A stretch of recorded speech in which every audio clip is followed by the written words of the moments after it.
The audio project with Dina Tierney goes on the road. Hope you enjoy today's chat that was recorded from our Sydney, Australia office. Okay, let's jump right in. Okay. Today, I have George Hawwa from Attention Experts. Did I say your name right? Yeah, you did. Okay, good. Thanks, Dana. From Attention Experts on the podcast on the road today in Sydney, which is amazing. I'm super happy to be here and super glad that you are actually, I should say this, you're my first Australia-based podcast guest, so I'm super stoked. Thank you for joining me. Of course. Yeah. And when you and I met late last year, we were talking about marketing and social media, which I was really engaged in our conversation. But in addition, I learned a lot about you. And I have to say, I was super impressed with you. I actually went back and was like looking at all of your, oh my God, all these awards and all this recognition that you had. And I was really intrigued by your story. And that was part of why I wanted to have you here today is to talk about that a bit more and dive into entrepreneur life, #entrepreneur life, as they say. Oh, yeah. So before we get started, maybe give a quick introduction of yourself, what you do, and jump in. Yeah. At present, well, my name is George Hawwa, as you rightly pronounced. Right. And even with the American accent, oh, I did it okay. Very impressed. Okay. Very, very impressed. All right. So growth director and founder of Attention Experts, which is a social media strategy and marketing company currently. Yeah. Love it. Yeah. That's awesome. Yeah. So let's talk about your journey. I'm going to start with that because, like I said, after you and I met and we had I felt a very good conversation on marketing in general, but you weaved into that conversation your story, how you started, and maybe let's start with how you came to the point of what brought you to starting Attention Experts. Like what drove you to that point? What problem were you trying to solve? Yeah, it's interesting the way we came up because I don't always talk about that story, but because you're an entrepreneur yourself, and I looked up your background, I thought it was something you would relate to. We're trolling each other, stalking each other. Both very impressed. So yeah, I mean, with Attention Experts, cut a long story short, I basically, back in the day, I used to be in investment banking. I was a currency trader at Macquarie Bank here in Australia. Oh, cool. So junior currency trader. It was just out of uni. I was still at uni actually. And before that, I guess if we go back a little bit before that, my desires and all that for getting into that field was, I was trading my first stock when I was 11. Oh my God. Building businesses when I was at high school. So I had like this fierce passion for economics, finance, business. I just loved the challenges it would present and the game of it. Mm-hmm. I felt that side of things. I loved games. I played rugby, I played a lot of sport. I was playing like 13 sports at school. I just I love stuff like that. So business for me is one of those areas. So got into economics at uni, and then I was like sick of uni. So I was just like, okay, I want to go learn this for real. Mm-hmm. Ended up going to apply for a role, and that position was a graduate position where there was 400 people that applied for it, and literally they were firing someone every 2 weeks before that. So then I was this 19-year-old that rocked up expecting not to get the job, just some interview experience. Mm-hmm. And they went, oh, you're the only non-graduate to apply for it. We'll try you this time. And so I got the position. So when I got that position, it was sort of like a dream come true for me. But after a year of being there, I realised it wasn't everything that I thought it would be. So I ended up leaving. And the organisation was fantastic and everything. I just felt it was probably, the culture was a bit full on, not something was aligned with my values, basically. Mm-hmm. So I ended up starting my own company, which was an education business. Went to schools and talked to kids about money management.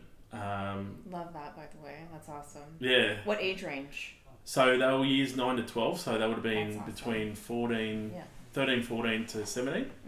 Mm-hmm. So we have a thing here in Australia called Dolomites, which is run by the Commonwealth Bank. And they offer that program to people in kindergarten and year 1. So it's a money program for people in kindergarten and year 1, and they set them up with a bank account. Now, most Australian kids know the Commonwealth as their only bank account. So their first personal loan, their first car loan, their first home loan is all through the Commonwealth Bank. It's worth a lot of money to that bank. Mm-hmm. So I was like, why aren't they doing it at a level where they actually need that financial literacy? There was nothing really being done about it at the time. This was back in 2005. Mm-hmm. So it was a program that taught kids how to save on credit cards, budget. The average 17-year-old in Australia is $3,500 in debt at the time. Wow. So like mobile phone bills that go over, data, all that stuff. So in Australia, people can leave school when they're 15 in year 10. So they go out and get loans for cars for their trade or whatever. So it was around teaching them how to deal with all that. And then basically that grew very quickly. We grew to a staff of 27.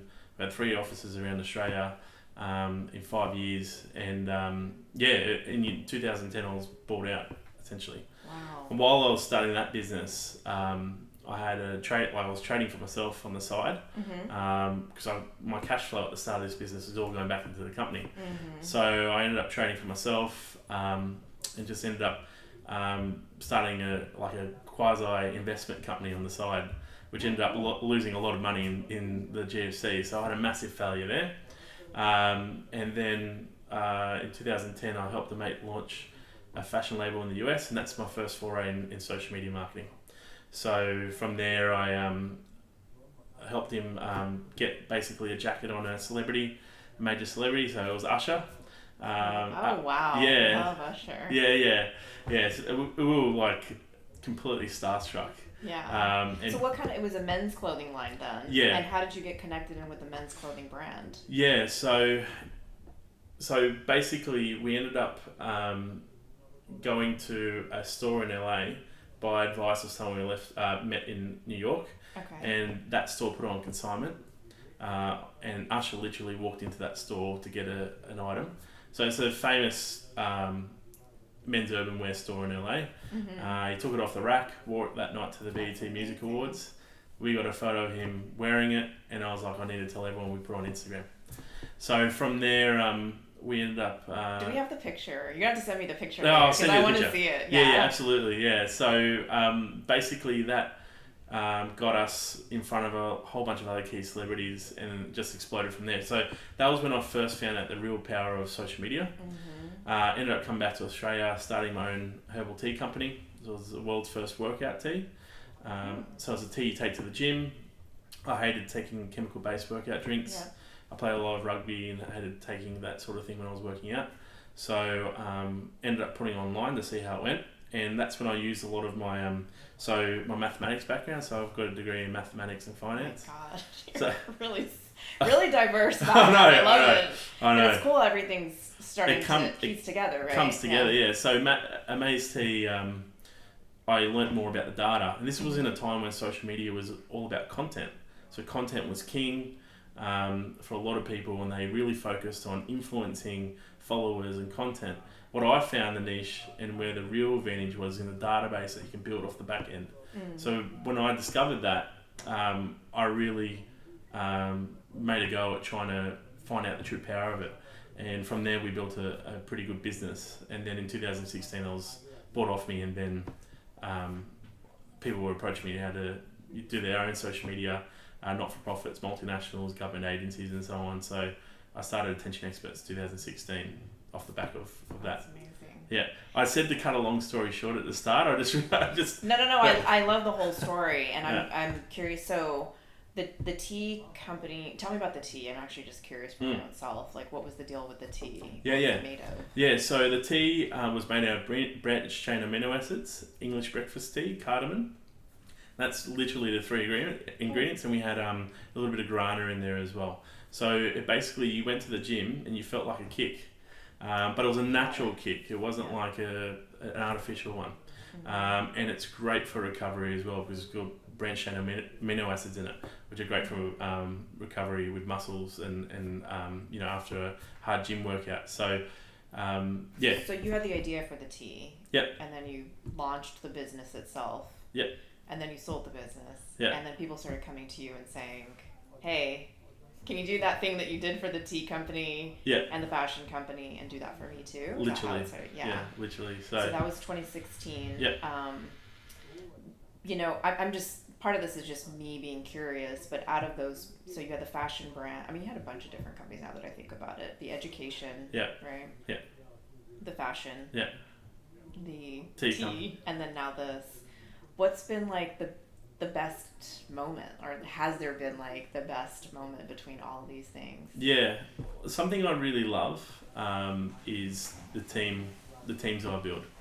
So with Youth Wealth, which was the education business, that we got to a team of 27 plus a whole bunch of people that came in and out over time.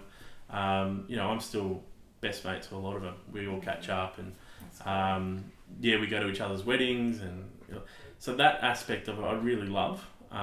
Seeing each other develop, grow. When I had Youth Wealth, I started when I was 19. Mm-hmm. So like, and I was helping. People were employed, and they were 31, 32, and throughout their employment with me, they went through family medical issues and things they had to pay for, and babies, and so all that stuff. I was part of that, and then the challenge came where I had to basically, if I dropped the ball in the business, I dropped the ball for all of them. Yeah. So I really liked that challenge, and growing people like that. Yeah, that's awesome. The team, the accountability, and everyone has that shared accountability, especially in the early days. Yeah.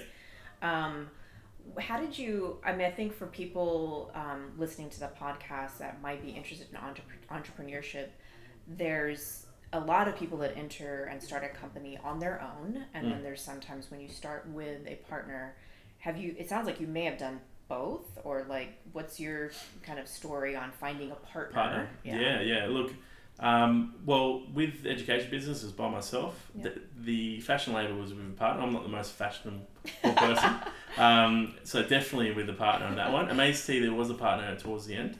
You started on your own. I started on my own, so I was lucky enough to be approached by a leading brand expert here in Australia, and she took part of the business and took it to another level in terms of its own branding.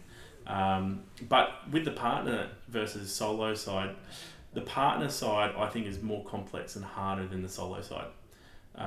It's very hard to find a partnership that works long term, and that's part of the reason why I left the fashion label, was because fashion's not my forte, and working with a creative and trying to push them on the business side when they are very focused on the creative side, it does lead to its limitations. So at some point it does sort of give, and whenever I talk to people that are in successful partnerships, generally it's one person being very happy that the other person's taking that side of the business, they don't touch it, and then another person being very happy the other guy has taken the other side and not touching that side. And if that can happen, then that's fine. But when they start crossing over, it leads to issues. So for me, the solo side, being your own sort of director and running things and then building the teams, has been more successful for me. That makes sense. I could see that being, I've had quote unquote partners over the years, even just speaking for myself. Yeah. And they were very hands off, so it never became an issue, but I could see how opinions about this is where the money needs to go. This is the next step that we need to take. These are the top priorities that we need to go all in on. Can become a conflict. Right? And it might look like small detail to people outside, but what happens is one of the partners goes to bed about it and they stew over it, and then 3 months later it becomes this big thing if it's not 100% aligned. So it's very difficult, I found. And look, I'm pretty laid back. I'm very easygoing myself. But it's just that ability to make sure you're aligned with someone else 100%. It's like finding a good relationship. It's just you have to be 100% aligned. Well, I think you're laid back for sure, but I still think as a founder, you have a vision and you want to see it a certain way. And it's funny because people will meet me and they'll say the same thing, like, oh yeah, you're really easy to work with, super but then when we get into something, I'm like, I'm really passionate about this being right. Like it's the company, right? Yeah. So there's an element of you are laid back, but you also can't just like let stuff be whatever it needs to be. That's right. And I think everyone's attention to details in different areas. Yep. So some people might think that is really important, but the other person thinks that they're sweating the small stuff, and then that's really important. So, and also pace as well. Like just meeting you a few times, I know you're ambitious. So like your pace compared to others would be completely different. I find that my pace is completely different to others. Some people want to slow down, they want to found things a little bit more, and so I just want to go. So I find that can be a bit conflicting as well. So going back to the original question, partnerships, it's a bit of a maze, I think. Yeah. So, yeah, that makes sense. And I've always wondered for people that have had partners, how they find them. Like, do you have any? I mean, it's sort of like you hear these stories, and I'm like, how did you like find the person that is doing this with you? Because it's like it's not only a person that fits you, but then it's also like they have to have the right skills. They have to have. Yeah. It's so much, and I mean, I don't know if you have any stories to tell around like how do you actually find. I mean, I know you tend to prefer to run more solo, or at least have had more success when you've been at the helm. But I'm just curious on that because I hear these stories. I'm like, how did they find that person? Yeah, you know? I know. Like, I know. I have a great story actually. My chiropractor in Northern Beaches of Sydney, there's two of them. They've had a very successful business relationship for 35 years. And a big shout out to them. They're awesome, right? And they're basically George and Steve. And they do fantastic work. And they met each other at university while they were studying. So they've been lifelong friends. Both got the same passion for helping people as chiropractors. I think, I don't know about the particulars of their business, but they seem to get along really well. Customers love them. So I think it's starting at somewhere. It's not like you go on Facebook and look for someone. It's or like Tinder or something like. How did the fashion brand find you? Well, Daniel, he was a good friend of mine through sport. So we played a lot of sport together growing up. So that's how we found each other. He played a lot of rugby league, and I played a lot of rugby. So. Cool. So so now you were 19 when you first started, which is amazing, by the way. It's truly impressive. And particularly something like educating youth is just impressive on another level as well. But I'm just curious, were there early days, whether it be maybe when you were 19 or maybe even at the start of Attention Experts, these early, how you get that first customer, how you get that first deal, like the challenges of the early days, if you will, from any of the examples in your past. But I'm just curious about that because I think people, now, like you fast forward the button and people see you in a certain light, right? They're like, wow, you're amazing. You've done this, you've got Attention Experts, or in my case, my company, Pacific Point. You're like, yay. Yeah. And then it's like, well, you didn't see the early days and some of the good and the bad, right? But I'm just curious, like, what was it like in the early days for you to get those first deals? Yeah. And to set up shop, what was that like? I think if I go back to Youth Wealth, the education business, so I'm 19, I've got no money. I literally got on so I created a pamphlet on the computer, printed it out, and faxed it to all the schools. That's awesome. All the Year 9 coordinators, and asking them, because I knew if I faxed it to them, because being from high school only a couple of years before that, I knew the faxes went direct into the pigeonhole of each of the teachers. And that's the first thing they look at, So I didn't bother emailing. So you've been about attention since day one. I guess Where the attention? Okay, I got it. Fax. So fax, really old school, and it worked so well. But at the start, I didn't hear back for ages, and I realised, after a long time, I hit them at the wrong time of the year. Right, their budget's already been done and all that. So I didn't know if it was going to work or not. And that's when I started trading for myself on the side because I needed to make some money. But I wanted to keep going with this business. And I think you need two things, right? Like, and this is just my own observation. I think everyone has a different thing. But you can't be a perfectionist. Yeah. Perfectionists never start, right? So you've just got to try everything and be prepared to fail and look like an idiot and be humiliated and all those things. So that's one thing. The other thing is be really loose in terms of your approach. So just keep going, and whatever works. And don't put any sort of emphasis on it has to work this way or that way, because I've seen a lot of people fail when they do that. So it's just really just put yourself out there and persist. As long as you've got the survey behind you that tells you that people are interested in the product that you're delivering, just keep going, because it eventually will stick. It's just the approach you're taking might not be the right timing, like it was in my approach. I was doing the right communication style, the timing was off. So I just went for another couple of months, and then I got phone calls. That's awesome. And then it just flooded. So yeah, that's interesting. And it's funny, the parallel that I feel like it's 100% true in our business as well, is if you obsess over some little thing, there's a point at which, actually, even with the podcast, it was like, oh, you can't wait for it to be perfect. Just go, right? Like, let's get some basic equipment. Let's roll and see where things go. And you can always build upon that. Yeah.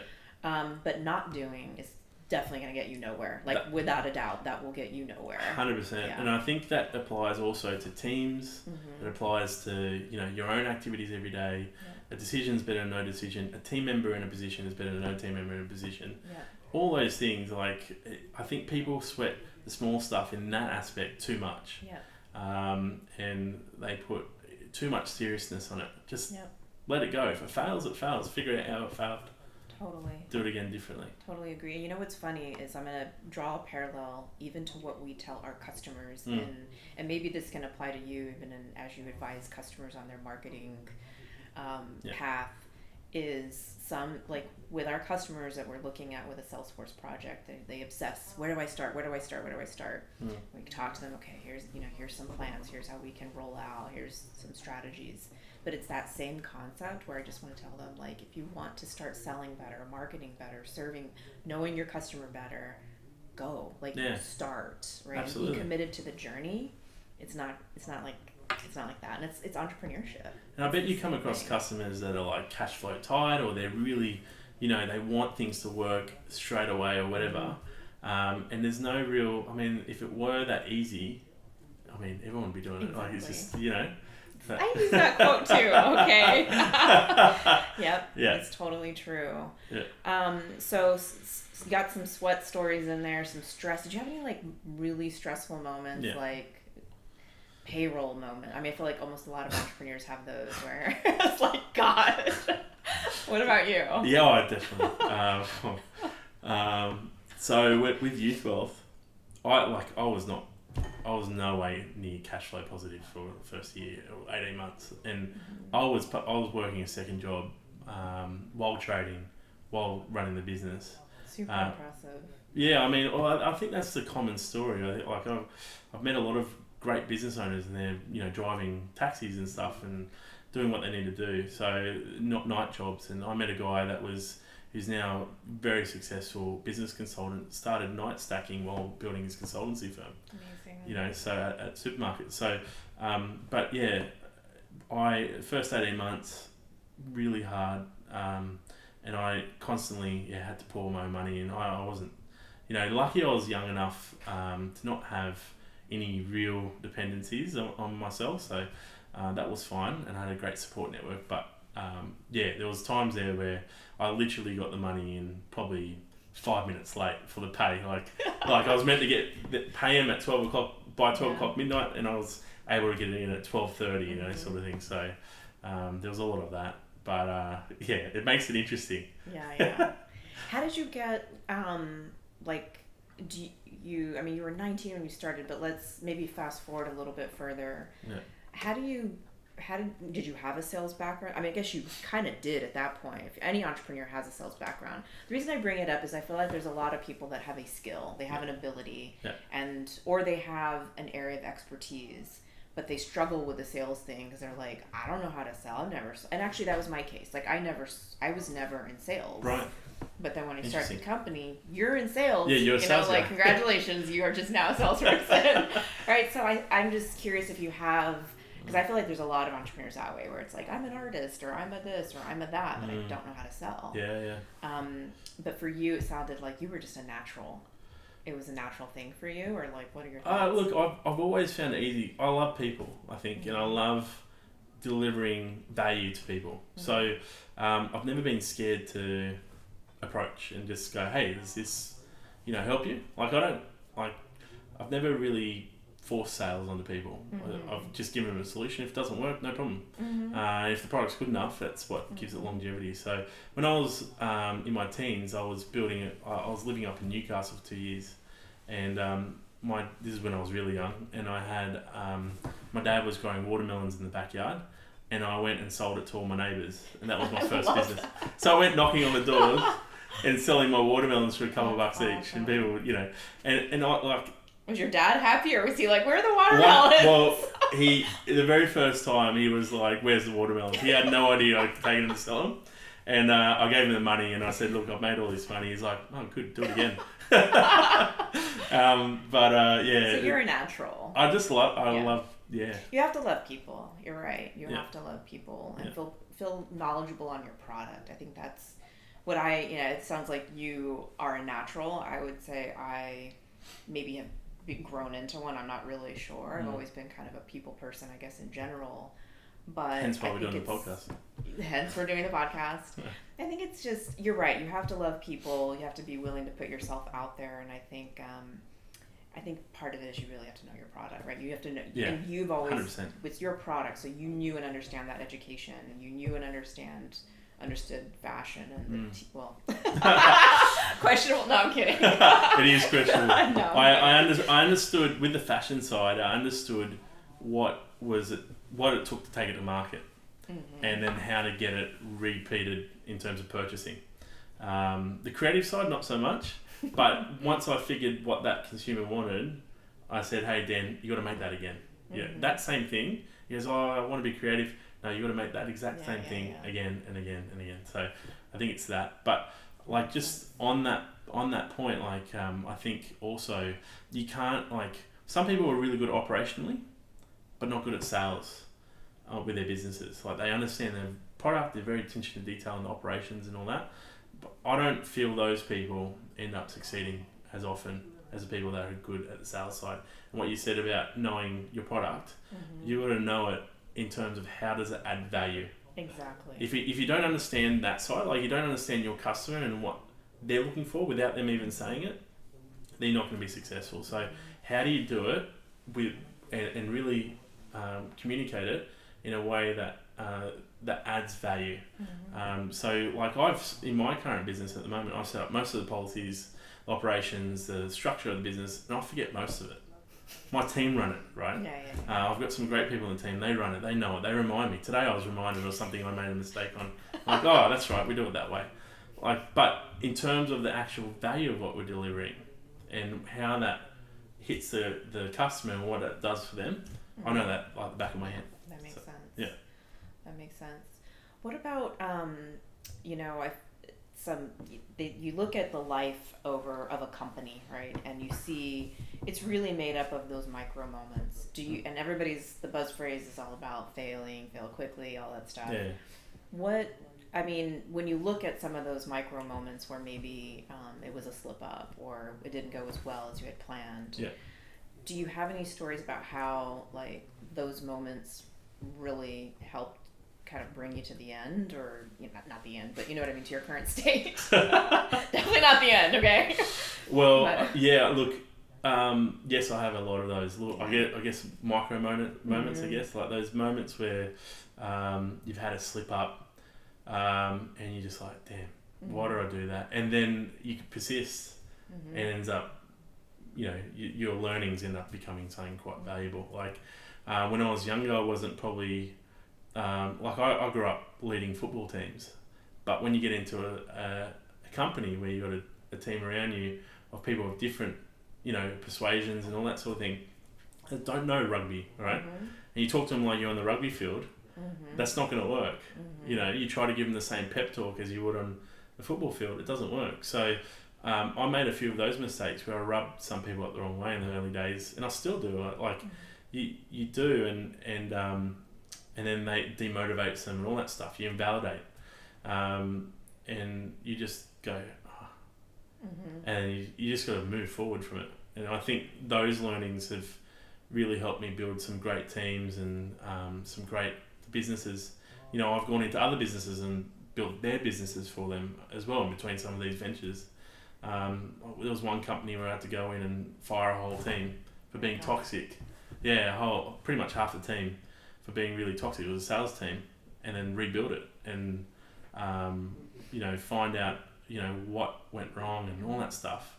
And the only way I knew how to do that was from the prior experiences of where I went wrong and what I did wrong. And yeah. I'm glad you're bringing up the people thing, because I think that that's a really big. I mean, we talked about people skills, or liking people as it relates to selling, but there's a whole another aspect that's the internal side of it. Yeah. The people side is really tricky, and I would agree. Like it's funny that you're using the sports analogies. I also played some, believe it or not, I played some sports when I was much younger. You look really shocked right now, but I'm just kidding. But I actually really like to have people join my team who have played a lot of team sports, because I feel like they have a little bit thicker skin, particularly the team sport ones, right? Because Absolutely. They know like your team's going to hold you accountable. Yeah. This is your role, this is my role, this is how we work together. Those concepts become more clear. Yeah.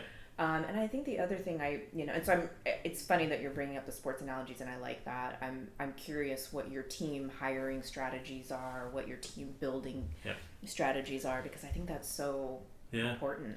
Yeah, look, at Attention Experts, my current business is by far the most challenging in that regard. Mm-hmm. Youth wealth was pretty easy.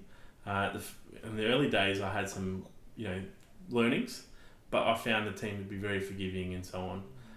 Daniel Patrick, the small team we had, Amaze T, the team we had, were all pretty good until I hit Attention Experts. So with my current business, you've gone into an industry where there's social media. It's only existed, the industry itself as agencies have only really existed for maximum 10 years. Mm-hmm. So there's no industry experience, there's no criteria for the people in the industry, what type of people culturally you need, all that stuff. So when I was hiring just who I thought could just operate, right? And the people who were applying weren't necessarily the people that would, you have, channels at university you apply for. You're an engineer, you're going this and that. No one is social media, right? Mm-hmm. So the types of people you're hiring are very different, and they're young and they're first job orientated. They have a different mindset, and the young today are very they want everything now, right? Mm-hmm. And that's a big difference I've seen over the last 15 years. Is today they want everything now, they want change now, they want, if you do something internally, they want it to shift tomorrow. They don't understand that it's projects and things that have to go in place and align. While 15 years ago it was like they understood it was part of the whole mechanics of it had to roll properly. And I think it's because of the world we live in, and where, again, social media, they look online, they see another organisation, their team culture, and they're like, well, why aren't we playing board games at lunch? Well, why don't we have a personal chef? Well, why aren't we bouncing balls around at 10 o'clock in the morning? This is the sort of, I honestly got these sorts of questions in my cultural surveys and stuff.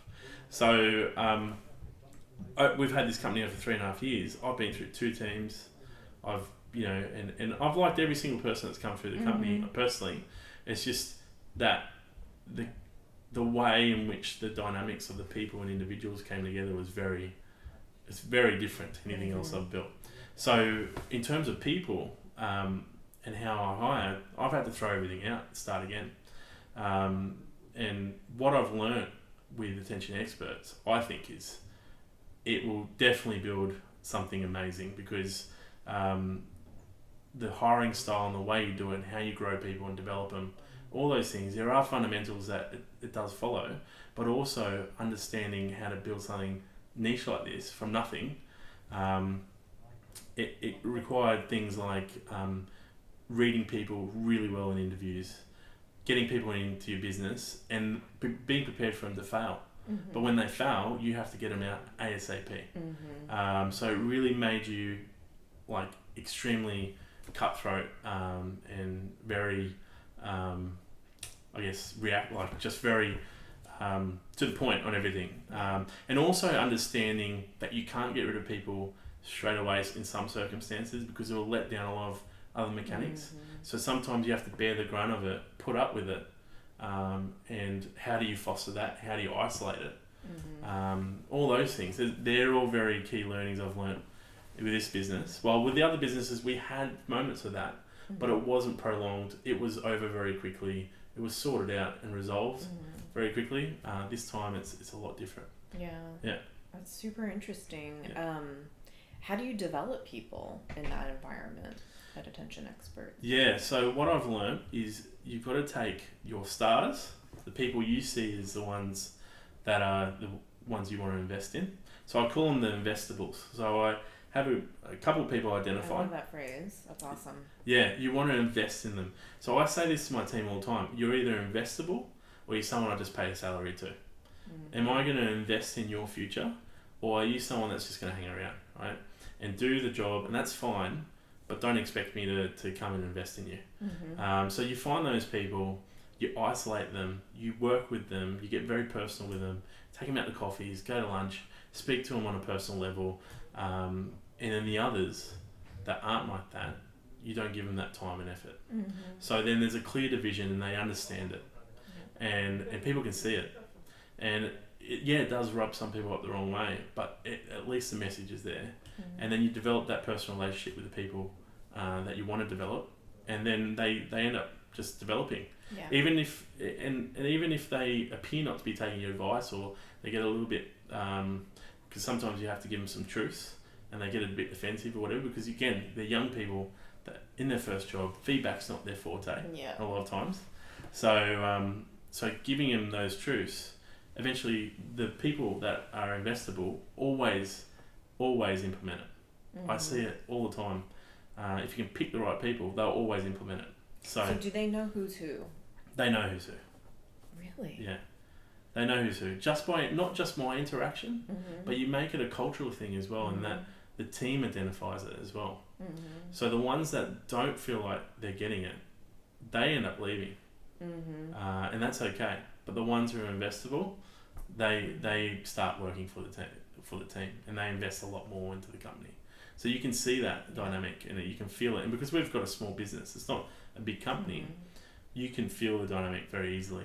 So that's really cool. I like the fact that you called it out to the team, because it's, for our company, I can say I do a lot behind the scenes to really coach the team and really work to make them successful. I mean, I'm very blunt about saying I want you to be successful. I'm doing all of this because I want you to look good. I want you to be able to do these things. I don't want people to think it's all these other people. It's you. Like, I want to shine the light on your success. Yeah. But I have noticed that there are some that don't. No matter what you do. You get the feedback and they're just like, oh, and I'm like, I'm saying this because I really want to elevate you here. But I think it's a really good idea and a really good tip to just come out and say this is, so your team is familiar with those words. Well, I mention it to the ones I want to invest in. Yeah. Right. But there's no dialogue. It's a vibe. I like that. So it's not said, it's just known. And you can feel it, you know it. Can people move out of being non-investable to investable? So have you seen that transition? Not in this current company. Okay. They will try. Some will try. But the issue there is that the person, the individual, often doesn't have the quality to go there. It's just part of their DNA. Look, without being, I believe everyone has potential. It's just that individual, I've found often will have other things outside of work that will hold them back. A lot of the time, and that's identified very early on. So they know they're just there to serve a purpose, while the others are really building the business. And maybe it's not a fit. It's not a fit. And then they roll out and they go to a job that's a better suits them better. Look, it's something like it's something that I find I was very uncomfortable with at the start, because I love developing people, but it's something that's worked this time. And something else I've learned from this as well is that, and I think you've just said it without saying this, is you got to put yourself last as a business owner. Like, I will work. So there's I think managers and business owners that will micromanage ahead of their people. So they'll go out into the minefield, pull all the mines out, and then get their guys to walk over the minefield with no mines on it. While I tend to pull out a few of the mines and go, there's still 1,000 there. Here's how you pull them out. go pull the rest out, Yeah. right? And then I'd stand behind them, and I'd basically work under them. So I wouldn't micromanage ahead of them. I'll lay some of the key foundations in front, and then just get them to roll forward. Right. And sometimes they feel like they're in the deep end, and often the ones that aren't investable are the ones that complain about being in the deep end. Yeah. The ones that are investable are the ones that get in the deep end and they go, yeah, I'm in the deep end, but I'll learn how to make a solution for this and learn how to swim. So they're the ones that I can identify pretty quickly. Their personality is pretty uptone. They're in late. They're in early. Yeah. All those traits, right? Yeah. They're interested in the business. They're interested in our clients. They're interested in the little things. Yeah. You know, those things. And like, I will go into a meeting and I'll purposely forget. It sounds really manipulative, but I'll purposely forget things. Like, I'll pretend to forget things. I'll pretend not to know certain things to see the solutions of the team. And you can identify the key people in those situations. But you do get frustrated and you're like, okay, guys, we've had enough. Yeah. Here's the end. Let's just do this. That's right, yeah. Like, I'll often be very quiet in meetings or morning meetings. I'll let something sway in a certain way and roll in a certain direction. But once it hits a certain marker, that's when I'll step in. Totally. But yeah, it's like letting it flow. Exactly. Yeah. No, that's a good tip. Yeah. What would you say is like a big myth of entrepreneurship? You kind of hit on some of it just now. Is like, it's, you know, well, I'll let you say, like, what do you think are some of the biggest myths? Because there's a lot of people out there that say they want to be an entrepreneur. I don't know as much now. I feel like it's a little less these days than it was maybe people a couple figured out years how hard ago. it was. Yeah. But yeah, exactly. And then they're like, oh shoot, never mind. What do you think is a big myth that you've come across, or that people think of you and you're like, if you only knew? I think the staff, generally your team will often underestimate. You won't get praise. You won't ever get praise. And I think as an entrepreneur, you've got to be prepared not to be acknowledged at all. You'll be very lonely. You're not going to be on the cover of Time magazine in time. Like, you're not going to be one of those entrepreneurs. Yeah. Like, you're not going to get. I think a lot of people get into it because they want that praise. You know, a lot of people want to be the leader in a business, or because they want that acknowledgement. They want to be at a point where they have all that, rather than doing it for the delivery and the love of what you do. And I think that's the myth, is that you end up being this awesome, everyone will bow down. It's not like that. You rarely get acknowledged. People, you know, you're telling people, you know, you're often putting people in difficult situations, so it's not going to end up there. But what ends up happening is the people that you do really make the effort for, and they're worth it, they end up really becoming close. So, but I guess the myth is that you're not going to get much in terms of that side of things. So be prepared for that. Like, you're not going to get much. And I think your point about you're not going to be on the cover of Time magazine, it's anytime soon, maybe at some point. But I think that it's this deceptively fast thing. I mean, it takes a really long time to build a business. You know, it's not like, you know, depending on what your goals are, particularly, right? You've got to have some patience in the game to see it through. I saw there was a movie called The Apprentice. It's got Robert De Niro and what's her name? The girl from I forget her name. She's famous. Anyway. So she's running a company. Anne Hathaway. Okay. That's her. I saw it. Yeah. I was like drawing a blank myself. Yeah. So that company, I think, is a great, like, they make it out as she became overnight success in 18 months. They said in the movie. She had 300 staff, et cetera, et cetera, et cetera. And there's this picture out there. That's what a successful entrepreneur does. And somehow she's just made it. You know, she's young, and it's not like that. It's not like that. Probably 1% of Kate. Oh no, so you don't have the masseuse that goes around to all of your employees. I promised that. It's never happened. No. Okay. All right. Well, kind of winding things down in terms of people that want to be an entrepreneur. what would you say is your best piece of advice? If someone came to you right now, it's like, George, I want to be an entrepreneur. What would you tell them? They got to keep top of mind. You got to be persistent. Don't do it for the money.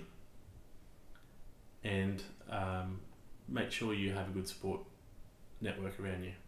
Someone you can go to for advice when you're finding it hard. And that's it. I love it. I love it. All right. Well, that's a wrap. Entrepreneur life, Sydney style. That's it. Honoured to be your first one. Yay. I'm so glad you were. This is awesome. Yeah. Well, thank you so much. Was there anything else you wanted to add before I... No. Okay. I hope that was valuating. I hope Super that was awesome. I hope it was. Yeah. Yeah, I loved it. And honestly, I think the biggest thing is that, you know, the people side, like really knowing people, because people, they're not machines. They have buttons and levers, and each one's individual. So knowing what button, what lever, and knowing how to motivate and get people to move and all that stuff. And sometimes, you know, knowing which buttons and which people aren't going to work in the flow, that being able to identify those things, I think is really a trick that will make people very successful very quickly or not as well. So yeah, that's a key leadership style. What is your or leadership trait? I saw that you were, we actually just revived the podcast. It's restarted. I actually meant to ask you about this. I saw that you had a bunch of accolades. Can you share some of your awards that you've received? I'm actually really curious. I felt like you had it's more of a whole bunch of recognition. I was really curious on that. It's like I've won recently like an Entrepreneur of the Year award at the New South Wales Business Chamber. That's pretty awesome. Yeah, I've won a few over the years. Like back in 2008, I won another award with my university. So there was a few there, but they're more of a PR piece than anything. It's not, you know. But I think where I want to get is that sort of that award where we've been recognised by a peer group. So we haven't had that yet, like a marketing institute, or that would be great. So we want that. That's a good goal. It's gonna happen. Yeah, I'm sure it will. Okay. All right. Well, thank you very much. Thank you. Okay.